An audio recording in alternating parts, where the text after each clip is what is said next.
Howdy folks, and welcome to the Hillbilly Kitchen. Today we're making Oreo balls. Now these Oreo balls are trending. Everybody's making them. They're selling them in coffee shops and bakeries, anywhere from $3 to $10 a piece, which is just a crazy amount of money for something that's so easy to make. You need 36 Oreo cookies or the generic equivalent. You can save some money with store brands. 8 ounces of room temperature cream cheese and some milk chocolate melting pieces, or you can do the chocolate dip that we do with the semi-sweet chocolates and the milk chocolate chips and the coconut oil. Super easy. I've got videos up on it and I'll link them in this because I'm going to link all of our Christmas candy in this. At the end there'll be a playlist and you can find that. Now take your 36 Oreo cookies and either put them in a food processor and process them until they are crumbs, or put them in a gallon Ziploc bag if you don't have a food processor and crush them. Tap them, roll them, whatever you got to do till you get them good and crushed. This is a good job for the kids because it's fun. It's also a good job for you if you're a little stressed this Christmas. It relieves some tension on your Oreo cookies. Now the only problem I found with the bag, as you can see here, they are stuck all to the inside of the bag. So you're going to need something long to scrape them with. I've got like one of these frosting knives. You could just use a butter knife. I tried wiggling the bag to get them out, and that does kind of work. But what I found works better is something that you can scrape it with. And this long frosted knife works good. Now you don't separate your cookies, you don't take the cream out or anything like that. You want to crush the whole cookie, cream and all. And I talked about how much these sell for. I got that bag of Oreos for $3. And you don't quite get one Oreo ball, or at least the size I made them. I didn't quite get one Oreo ball for every cookie that I made, or that I put in, but I came really close.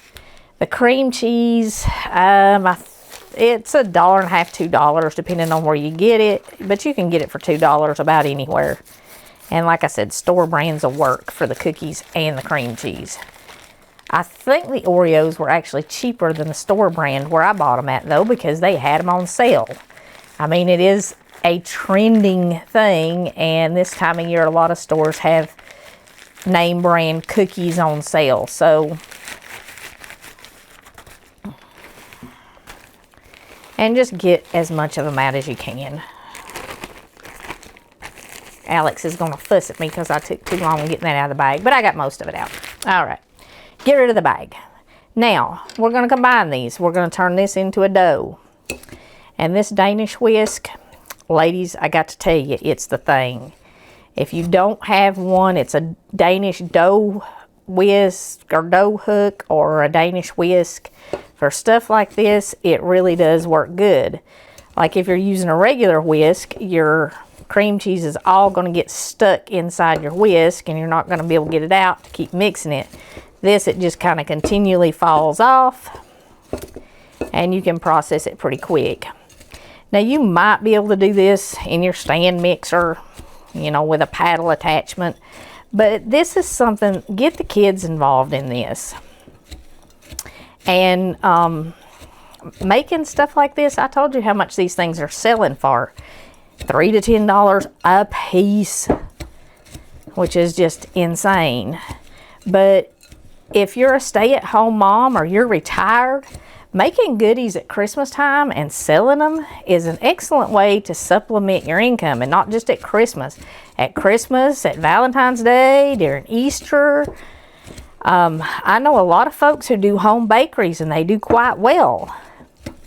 And you can advertise now on Facebook Marketplace, and you know, with all the cottage food laws, you're able to sell that stuff and you can make a very decent supplemental income with a home bakery.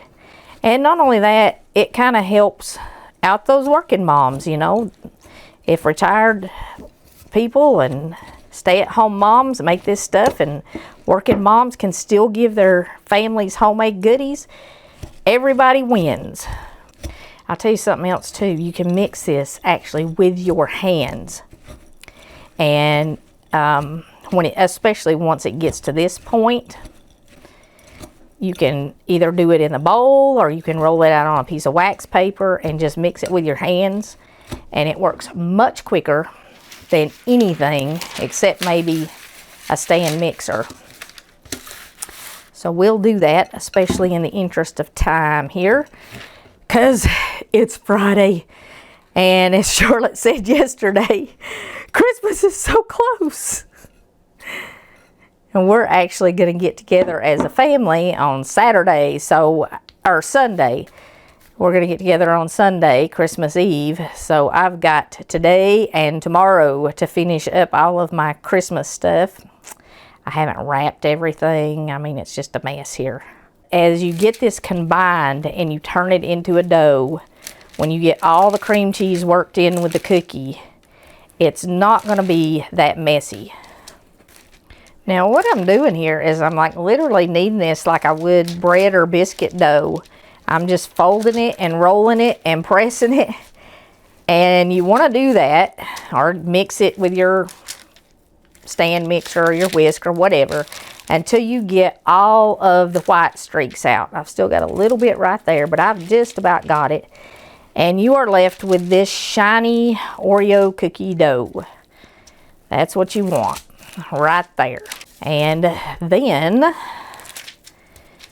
once you get all your crumbs here kind of cleaned up, we are going to take a cookie scooper if you have one. If you don't, you can just use your hands and portion it out. But for me, and I've said this before, I absolutely cannot keep stuff even with just my hands.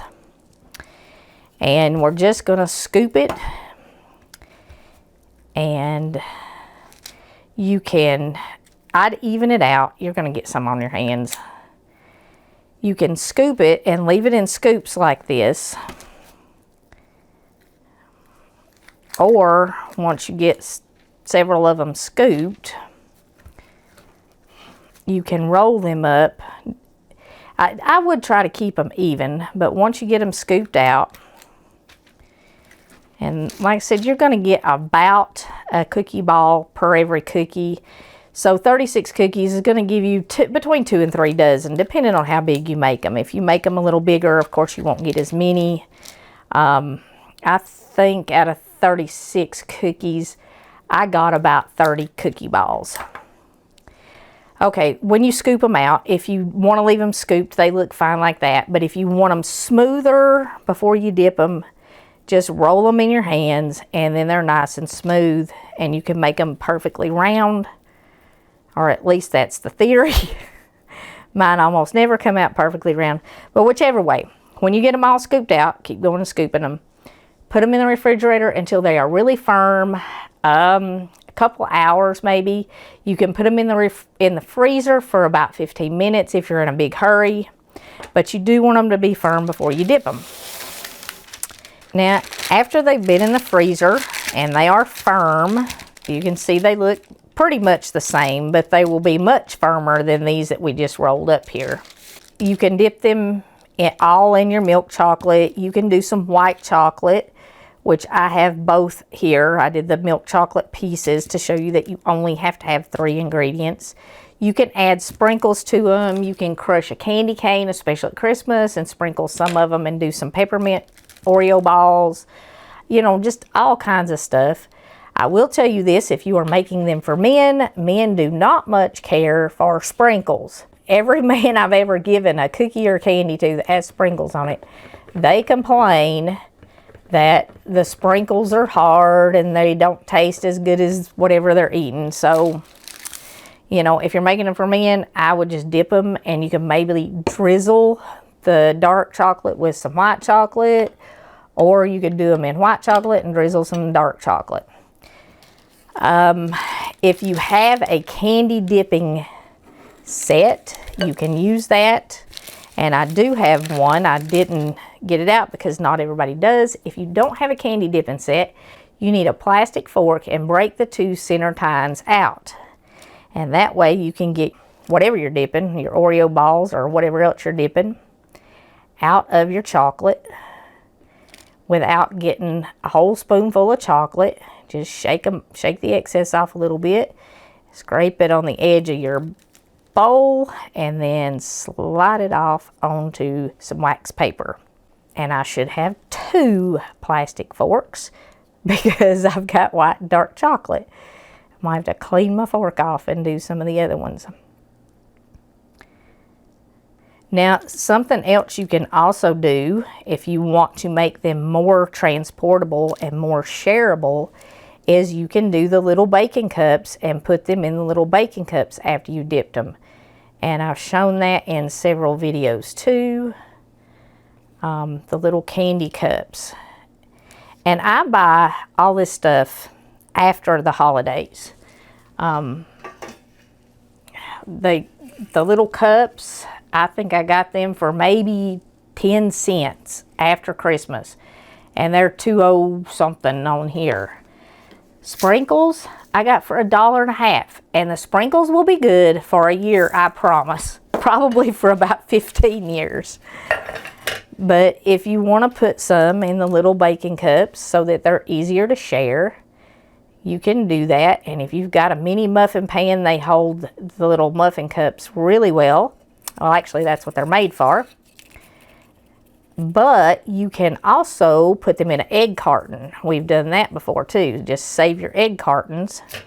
And that's easier for folks to hold if you're going to be taking them somewhere to share. And you can see here my chocolate is like already getting hard, so I'm not going to have time to sprinkle these if I don't hurry it up here. You do want to put the sprinkles on while your chocolate is still a little bit soft. Like these that have been sitting here where the Oreo ball was cold, they're already hard. So there's not going to be any adding sprinkles to them. Let me dip one more in the dark chocolate and I'll set it down here and sprinkle it.